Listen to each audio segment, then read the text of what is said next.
जी बिल्कुल, इस वक्त मैं हडियारा ड्रेन पर मौजूद हूँ। आप मेरे अकब में देख सकते हैं कि यहाँ पे फ्लोटिंग वेटलैंड टेक्नोलॉजी के तहत जो है पौधे लगाए गए हैं। ये मखसूस पौधे हैं जिसमें एक अहम नाम जो है वो कॉमन रीड का भी है, जो इन पौधों में शामिल है।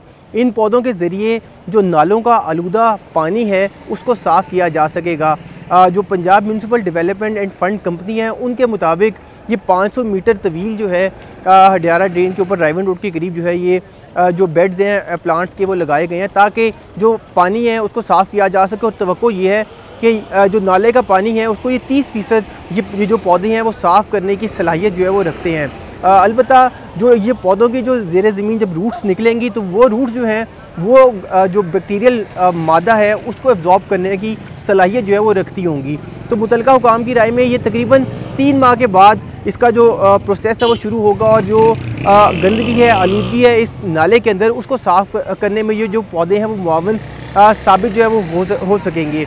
इस हवाले से तवक्को ये भी की जा रही है कि लाहौर के मुख्तलिफ जो नालाज हैं वहाँ पर भी इस तरह के जो प्रोजेक्ट्स हैं उनको चलाया जाए, मगर अभी देखना यह है क्योंकि ये पायलट प्रोजेक्ट के तौर पर चलाया जा रहा है तो ये किस हद तक मुआविन जो है वो साबित होगा, तो भी ये देखा जा रहा है इस हवाले से। मगर ये 500 मीटर के ऊपर जो है ये लगाया गया है। बड़े मखसूस पौधे हैं जो आम कहीं मिलते नहीं हैं तो उनको यहाँ पर जो है वो इसमें शामिल किया गया है ताकि इस जो नाले का आलूदा पानी है उसको जो है वो साफ़ किया जा सके। अमूमन जो नाले हैं वो उसके अंदर हॉस्पिटल वेस्ट आता है, सोसाइटीज़ का वेस्ट आता है और मुख्तलिफ जो अतराफ़ की जितनी भी कमर्शियल एक्टिविटीज़ जहाँ पे होती है उनका वेस्ट इसमें आता है।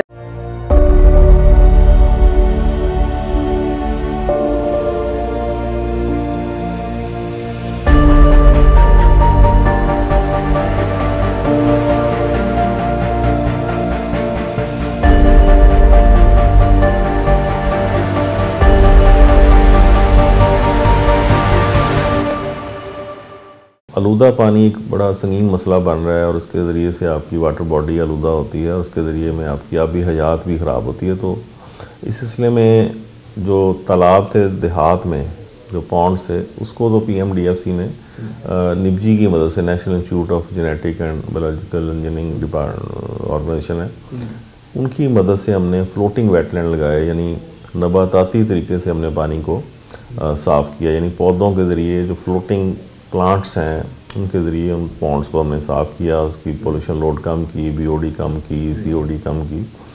नतीजतन वहाँ पे आबी हयात भी वापस आ गई और ऑर्डर और बदबू का मसला भी उनके हाथ में हल हो गया। जिसमें शेखपुरा का माना वाला गाँव है, पत्तों की है और उसके अलावा 2 राजनपुर के गाँव हैं। अब हमारे पास चैलेंज ये था कि जो चलता पानी है जैसे ड्रेन्स हैं, जो कि सबसे बड़ी लाहौर के पास आपको हडियारा ड्रेन है, तो उस ड्रेन का पानी कैसे साफ़ किया जाए जो एक जगह पे रुका हुआ नहीं है, चल रहा है। तो इस सिलसिले में हमने फिर ये प्लान किया कि इसकी 100% शायद हम पोल्यूशन ख़त्म ना कर सकें नबाताती तरीके से, लेकिन 30% के करीब हम इसकी पोल्यूशन ख़त्म कर सकते हैं और कम कर सकते हैं। हडियारा ड्रेन भारत से पाकिस्तान में आती है और 50 किलोमीटर के करीब ये सफ़र तय करके रावी दरिया में जा गिरती है। तो इसके अंदर मुख्तलिफ हाउसिंग सोसाइटीज़, मुख्तलिफ सनतें इसमें अपना वेस्ट वाटर फेंक रही हैं और उसमें पोल्यूशन का लोड काफ़ी है।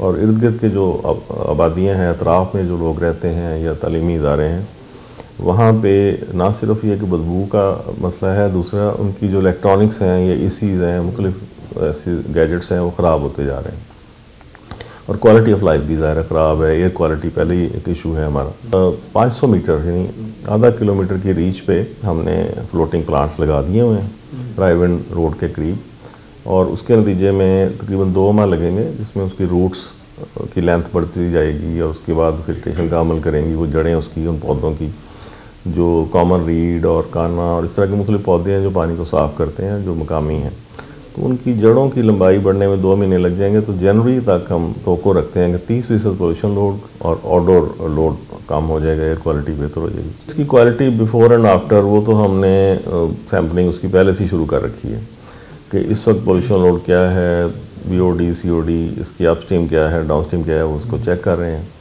और थोड़ा सा सर्दियों का सीज़न आ रहा है तो सर्दियों में BOD का लेवल बढ़ जाता है क्योंकि लोगों का पानी का इस्तेमाल कम होता है, लेकिन पोल्यूशन तो उतनी ही होती है, तो पानी डाइल्यूशन कम होती है, तो इसलिए BOD तो वो बिफोर एंड आफ्टर की BOD हम निबजी के साथ ही हमने कॉन्ट्रैक्ट किया है कि वो अपनी लैब से इसको चेक कराएगी और हमें मुसलसल रिपोर्टें आती जाएंगी। 3 काम किए हैं। एक तो ये है कि पौधों की अफजाइश होगी, पौधे लगा दिए हैं फ्लोटिंग मैट्स वहाँ पे लगा के, और फ्लोटिंग मैट इस तरह से लगाएंगे वो फ्लो ना करके आगे ना चले जाएं, उनको एंकरिंग करके उनको वहीं रोका है। तो एक तो पौधे लगाए हैं। दूसरा हमने एरेशन का काम वहाँ शुरू किया है, एरेटर लगा रहे हैं, और एरेटर सोलर पावर्ड होंगे ताकि वहाँ एक एरेटर का काम ये होता है कि हवा जो आपकी होती है उसको उसके अंदर फेंकना पानी के अंदर, ताकि ऑक्सीजन ज़्यादा मिले और जल्दी से उसका अमल तेज़ हो। तो पानी जो नहीं रुक रहा उसका हमने ऑल्टरनेट ये देखा है कि एक तो उसकी जड़ें होंगी लटकी हुई, वो थोड़ा सा पानी उसके अंदर से टकरा के जाएगा, पोल्यूशन उसमें अब्जॉर्ब होके जाएगी या फिल्टर होके जाएगी।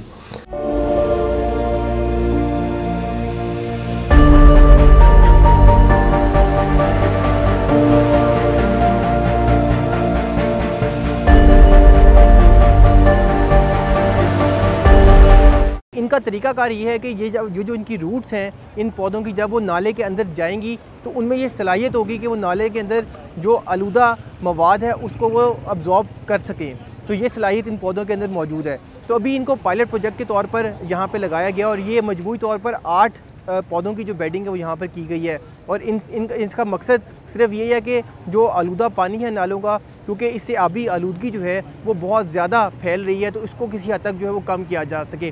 मुतलका हुकाम का मानना यह है कि 30% ये पौधे जो है वो आबी आलूदगी जो है उसको ख़त्म करने में जो है मुआवन साबित हो सकते हैं। तो अभी इसको एज अ पायलट प्रोजेक्ट जो है वो देखा जा रहा है। अभी तकरीबन 2 से 3 माह मज़ीद इसको लगेंगे, देखेंगे, जांचेंगे, इसके रिज़ल्ट्स को जो है वो एनालाइज़ किया जाएगा कि इसके रिज़ल्ट्स कितने मुस्बत साबित हुए हैं। उसके बाद इसके जो दायरा कार है उसको वुसअत दी जाए। हडियारा ड्रेन चुनी इस वजह से गई है कि लाहौर की सबसे बड़ी ड्रेन जो है ये मानी जाती है, क्योंकि ये भारत से इसका जो पानी है वो पाकिस्तान में दाखिल होता है, उसके बाद 50 किलोमीटर के बाद जो है वो दरियाए रावी में शामिल हो जाती है, जिसकी वजह से दरियाए रावी का जो पानी है वो भी खासा ख़राब हो रहा था और आबी आलूदगी जो फैल रही।